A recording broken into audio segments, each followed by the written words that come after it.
उम्मीदवारों के नाम का ऐलान हो गया। अब इन उम्मीदवारों के नामांकन को लेकर सबकी निगाहें टिकी हुई हैं। तो नामांकन आज किया जाएगा। बीजेपी से सतीश चंद्र दुबे नामांकन करते नजर आएंगे।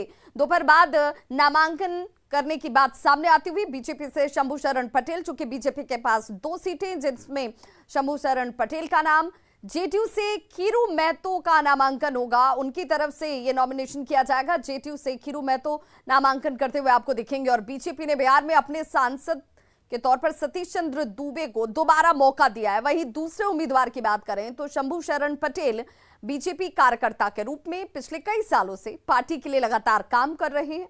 फिलहाल वे संगठन में मंत्री के पद पर हैं। बात अगर जेटीयू की कर लें तो तमाम अटकलों को विराम लगाते हुए पार्टी ने खीरू महतो को अपना उम्मीदवार बनाया। खीरू महतो झारखंड के प्रदेश अध्यक्ष हैं और एनडीए के सभी उम्मीदवार आज नामांकन करने वाले हैं।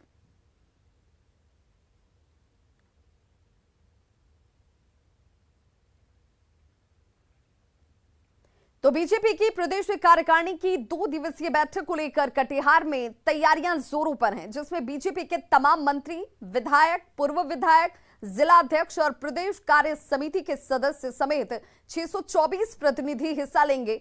यहां करीब 1200 लोगों के रहने और खाने पीने के इंतजाम तक किए गए हैं।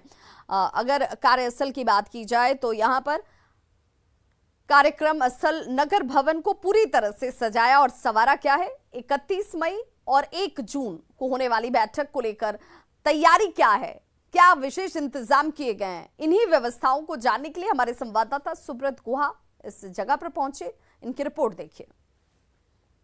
बिहार में भाजपा इस बार कटिहार में अपना प्रदेश कार्य समिति की बैठक कर रहा है। प्रदेश कार्य समिति की बैठक 2 दिवसीय है। 31 और 1 को यहाँ बैठक होने वाला है। आपको दिखाते हैं, ये कटिहार के नगर भवन है और इसमें अभी तैयारी जोरों पर है। और 31 और 1 को इसमें बैठक होना है। और ये जो प्रसाल भवन है नगर भवन का, इसमें 624 कार्य समिति से जुड़े हुए जो सदस्य हैं वो आएंगे। और जो आगे की जो रणनीति है भाजपा, उस पर सभी कार्यकर्ता काफ़ी उत्साहित हैं और लगातार 1 महीने से इसकी तैयारी में लगे हुए हैं।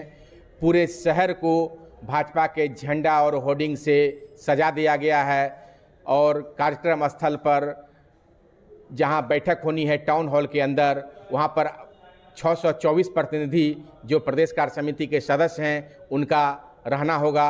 और यहाँ पर भोजन की व्यवस्था भी यहीं पर की गई। कटिहार वासी के साथ साथ कार्यकर्ता में बहुत ज़्यादा खुशी के माहौल है और ऐतिहासिक हो रहा है। 2009 के बाद इस बार 31 और 1 को रखा गया है और जितने भी हमारे माननीय विधायक, एमएलसी विधायक हैं सभी आ रहे हैं और सभी का भोजन का व्यवस्था, खाने का व्यवस्था, रहने का व्यवस्था किया गया है।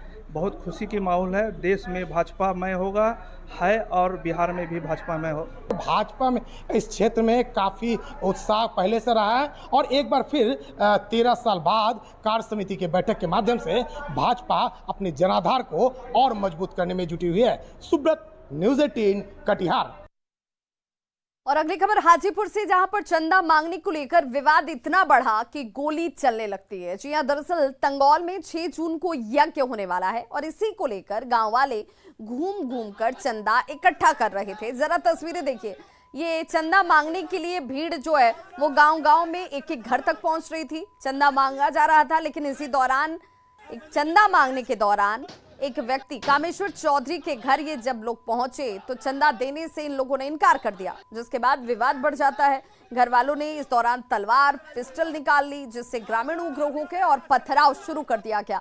मारपीट का ये लाइव वीडियो आप इस वक्त देख पा रहे हैं, जिसमें एक पक्ष गोली भी चला रहा है। फिलहाल पुलिस ने 4 लोगों को हिरासत में लिया है और मामले की जांच शुरू कर दी है। मेरे गांव में अठजाम यज्ञ हो रहा है और बहुत बड़ा यज्ञ हो रहा है, तो हम लोग बहुत दिन से चंदा वसूल रहे हैं। गांव में सब जगह गए हैं, गांव के सहमति से हम लोग चंदा वसूलने गए हैं। तो हम लोग 4 दोस्त से गए थे चंदा वसूलने के क्रम। पार कर दिया गया हंसुआ, इनको भी फैली पकड़ के कुछ दूर तक इनको घसीटा गया। तो हम लोग चंदा आगे उछल रहे थे, उस क्रम में फिर दौड़ते दौड़ते आए यहाँ पे। तो हम लोग 2-3 आदमी थे, तो फिर हम लोग वापस आ गए। तो फिर हम लोग गांव में बड़े बुजुर्ग को कहें कि ऐसा ऐसा बात है, जो चंदा वसूलने गए हैं तो हम लोग को ये मारा पीटा गया। तो हम लोग गए, फिर कुछ लोग गए मैनेज करने के लिए, उधर से रोराबारी करना स्टार्ट कर दिया। सब लोग हंसुआ निकाल लिया, पिस्टल निकाल लिया। छपरा में ईसाई मिशनरियों की गतिविधियों से हिंदुवादी संगठनों के कान खड़े हो गए हैं।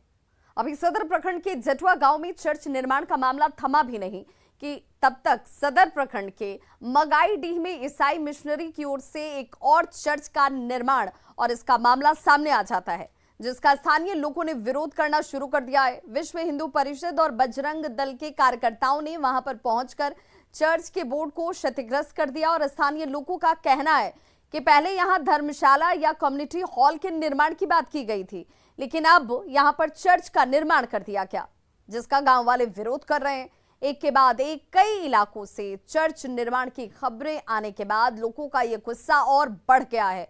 लोगों का यह कहना है कि जब यहां कोई ईसाई धर्म को मानने वाला है ही नहीं, तो इस तरह से चर्च का निर्माण क्यों कराया जा रहा है।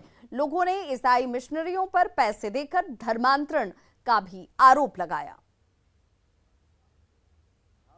पहले बोले थे मतलब कि हम जब बुजुर्ग थे, हम जा रहे थे तो हम जानते हैं कि मतलब धर्मशाला बन रहा है, चाहे मतलब यहाँ भवन बन रहा है। आज पता लगा है कि मतलब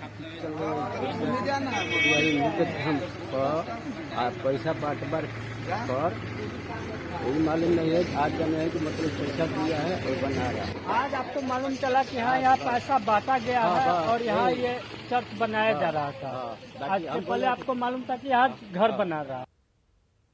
छपरा के जटुआ गांव में चर्च विवाद का मामला अभी थमा भी नहीं था कि एक नया मामला मगाईडीह में सामने आ गया। यही वो बिल्डिंग है जिसके बारे में कहा जा रहा है कि ये चर्च है और यहाँ पे एक हंगामा भी हुआ था, जिसमें बजरंग दल विश्व हिंदू परिषद सदस्यों ने यहाँ आकर के इसका बोर्ड तोड़ दिया था। और आप देख सकते हैं कि ऊपर में जो बजरंग बली का झंडा टांग दिया गया इस चर्च के, इस बिल्डिंग जो कथित चर्च है उस बिल्डिंग के ऊपर अब हनुमान जी का झंडा टांग दिया गया है। कहीं ना कहीं ये विवाद जो है लगातार बढ़ता जा रहा है। यहाँ के आसपास के लोगों का ये कहना है कि जिस इलाके में कोई ईसाई समुदाय के लोग नहीं रहते, वहाँ पे चर्च निर्माण आखिर हर अगल बगल के गाँव में क्यों कराया जा रहा है। एक बहुत बड़ा सवाल इस निर्माण के बाद खड़ा हो रहा है और इसे लेकर के विश्व हिंदू परिषद और बजरंग दल के सदस्य लगातार गुस्से में दिख रहे हैं। और यही कारण है कि जब इस चर्च निर्माण की बात सामने आई, लोगों ने बयान दिया कि इसे पहले बताया गया था कि इसे धर्मशाला बनाया जाएगा, यहाँ पे लोग ठहरेंगे, लेकिन यहाँ फिर चर्च की बात जब सामने आई तो लोग उग्र हो गए। लोगों ने यहाँ हल्की तोड़ फोड़ की है, जिसके बाद यहाँ काम फिलहाल रोक दिया गया है।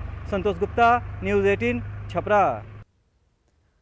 और ऐसे में इस धर्मांतरण के बाद से न्यूज़ 18 के ये सवाल कि आखिर ग्रामीणों का धर्मांतरण कौन करवा रहा है, धर्मांतरण के लिए आखिर पैसे कहां से आ रहे हैं, ये अपने आप में एक बड़ा और गंभीर सवाल। जहां ईसाई नहीं है वहां चर्च का निर्माण आखिर क्यों, इलाके में चर्च कौन बनवा रहा है और चर्च के लिए फंडिंग कहां से हो रही है। ये वो सवाल हैं जिन सवालों के जवाब सामने नहीं आ पा रहे, लेकिन एक एक करके तमाम इलाकों में चर्च का निर्माण अपने आप में गंभीर सवाल खड़ा करता हुआ। क्या धर्मांतरण से समस्याएं खत्म हो जाएंगी, जिसके दावे किए जा रहे हैं। सेवा के नाम पर धर्मांतरण क्यों कराया जा रहा है, मदद के नाम पर धर्म के साथ खिलवाड़ क्यों हो रहा है, और ऐसे में धर्मांतरण करने वालों पर, जो लोग ये धर्मांतरण करवा रहे हैं, ऐसे लोगों पर कार्रवाई कब होगी।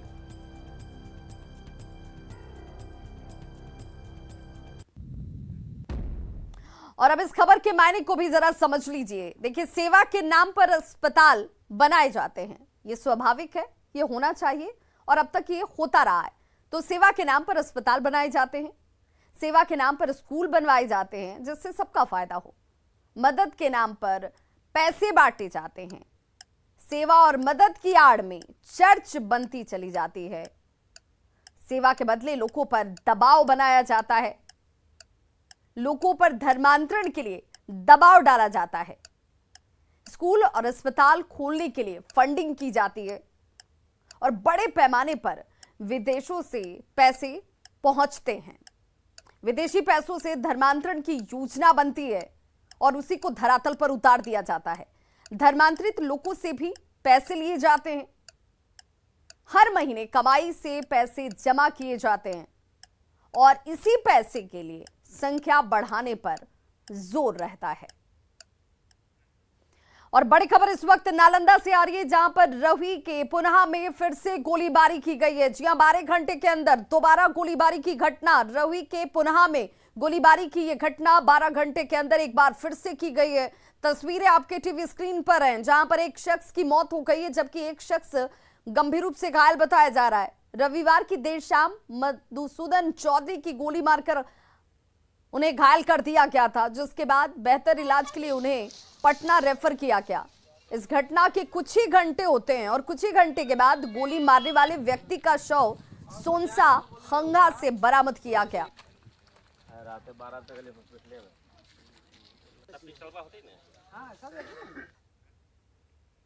दावोस में आयोजित विश्व आर्थिक मंच की बैठक में न्यूज 18 की मिशन पानी मुहिम ने जल और स्वच्छता सुरक्षा पर प्रस्तावना पेश कर एक नई लकीर खींची है। इस मुहिम की ग्लोबल लीडर्स ने सराहना की।